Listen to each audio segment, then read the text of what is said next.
Gaza പിടിച്ചെടുക്കുന്നതുമായി ബന്ധപ്പെട്ട് Israel പ്രധാനമന്ത്രി Benjamin Netanyahu Israel പ്രതിരോധ സേനാ മേധാവി ഇയാൽ സമീറും തമ്മിൽ ഉടലെടുത്ത അഭിപ്രായ ഭിന്നതകൾ രാജ്യത്തിന്റെ രാഷ്ട്രീയ സൈനിക രംഗങ്ങളിൽ വലിയ കോളിളക്കങ്ങൾ സൃഷ്ടിച്ചിരിക്കുന്നു.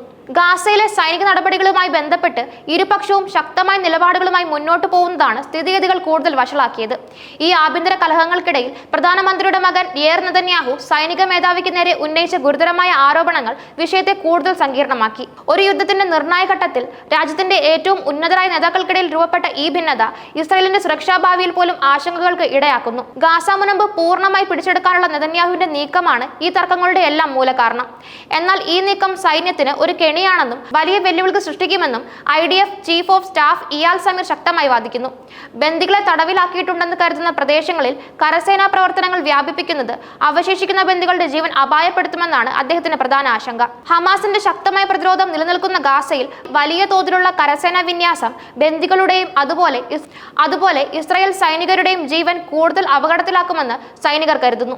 തന്ത്രപരമായ ഈ മുന്നറിയിപ്പുകൾ നെതന്യാഹുവിന്റെ രാഷ്ട്രീയ തീരുമാനങ്ങൾക്ക് വെല്ലുവിളി ഉയർത്തി.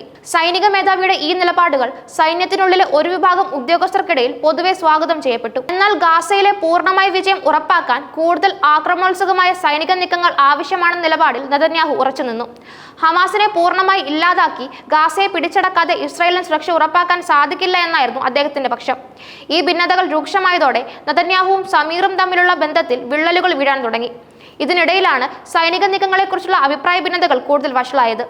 ടൈംസ് ഓഫ് ഇസ്രായേൽ റിപ്പോർട്ട് ചെയ്യുന്നത് പ്രകാരം ഒരു ഉന്നതതല യോഗത്തിൽ സമീറും നെതന്യാഹുവും തമ്മിൽ രൂക്ഷമായ തർക്കമുണ്ടായി. എന്തിനാണ് നിങ്ങൾ എന്നെ ആക്രമിക്കുന്നതെന്നും ഒരു യുദ്ധത്തിനിടയിൽ നിങ്ങൾ എന്തിനാണ് എനിക്കെതിരെ സംസാരിക്കുന്നതെന്നും സമീർ പ്രധാനമന്ത്രിയോട് ചോദിച്ചതായി റിപ്പോർട്ടുകൾ പറയുന്നു. ഇതിന് മറുപടിയായി നെതന്യാഹു മാധ്യമങ്ങളിലൂടെ രാജ്യഭീഷണി മുഴക്കരുതെന്ന് സമീറിന് താക്കീത് നൽകി. സൈനിക മേധാവി രാജ്യഭീഷണി മുഴക്കിയാൽ അത് സൈന്യത്തിന്റെ മനോവീര്യം തകർക്കുമെന്നും പ്രതിസന്ധി ഘട്ടത്തിൽ ഇത് അംഗീകരിക്കാനാവില്ലെന്നും നെതന്യാഹു നിലപാടെടുത്തു. ഈ സൈനിക രാഷ്ട്രീയ സംഘർഷങ്ങൾക്കിടയിൽ പ്രധാനമന്ത്രിയുടെ മകൻ യാർ നെതന്യാഹു സൈനിക മേധാവിക്കെതിരെ ഗുരുതരമായ ആരോപണങ്ങളുമായി രംഗത്തെത്തിയത് സ്ഥിതി കൂടുതൽ വഷളാക്കി. ഇയാൽ സമീറിനെതിരെ കലാപത്തിനും സൈനിക അട്ടിമറി ശ്രമത്തിനും നേതൃത്വം നൽകുന്നു എന്നായിരുന്നു യാറിന്റെ ആരോപണം.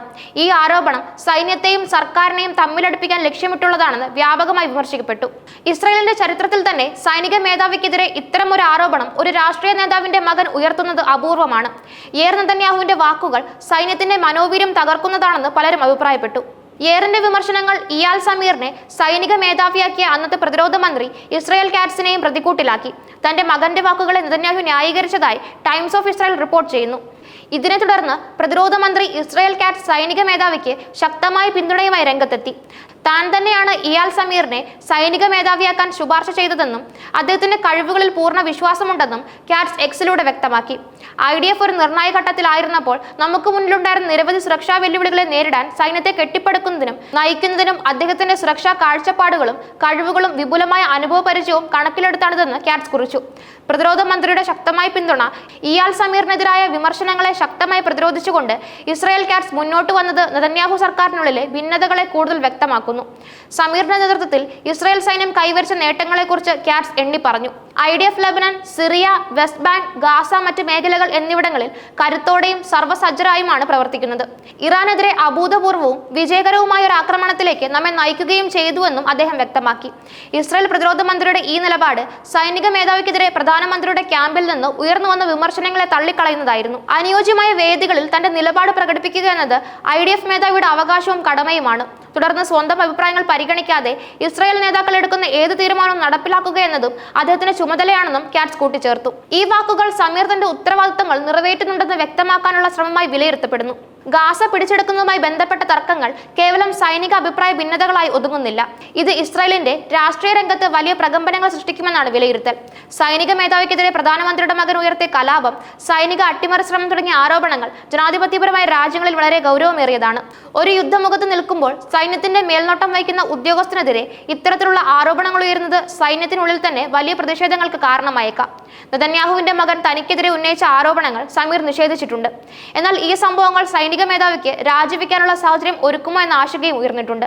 ഗാസ പിടിച്ചടക്കാനുള്ള പദ്ധതിയെ എതിർക്കുകയാണെങ്കിൽ അദ്ദേഹത്തിന് രാജിവെക്കാമെന്ന് നെതന്യാഹുവിന്റെ ഓഫീസ് വ്യക്തമാക്കിയത് ഈ സാധ്യതയ്ക്ക് അടിവരയിടുന്നു. ചുരുക്കത്തിൽ ഇസ്രായേൽ ഇപ്പോൾ നേരിടുന്ന ആഭ്യന്തര കലഹങ്ങൾ കേവലം ഗാസയിലെ സൈനിക നീക്കങ്ങളെ കുറിച്ചുള്ളതല്ല, മറിച്ച് ഇസ്രായേലിന്റെ രാഷ്ട്രീയ നേതൃത്വവും സൈനിക നേതൃത്വവും തമ്മിലുള്ള വിശ്വാസക്കുറവിന്റേത് കൂടിയാണ്.